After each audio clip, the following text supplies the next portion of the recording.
Барлықтарыңызға қайырлы күн достар.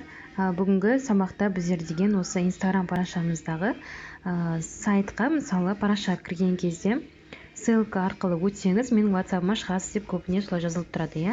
Сол ссылка, WhatsApp ссылканы жасауды мен сіздерге қазір көрсетемін. Соңына дейін видеоны қараңыздар. Түсінбесеңіздер комментарийге жазсаңыздар болады, және де лайк қоюды ұмытпаймыз.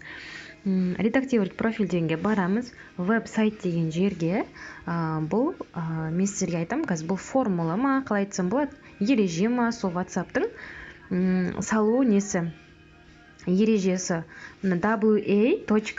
wa.m сосын e деп жазасыз да, мына жерге уже өзіңіз 7 деп уже бастап, ары қарай өзіңіз қалаған өзіңіздің неңіз жаза бересіз, номеріңізді. Мысалы 7-777, 123 45 67 дейік. Мысалы ретінде мен сізге көрсетіп отырмын. Галочка басқаннан кейін сізде уже автоматты түрде бұл жерде шығады. Инстаграмнан табыс табуды үйретемін дегеннен кейін мына жерге байланысу деп осы айтып стрелканы қойсаңыздар болады.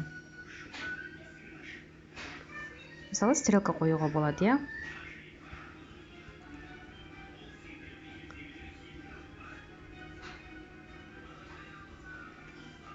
Байланысу деп осылай қойып қояйық.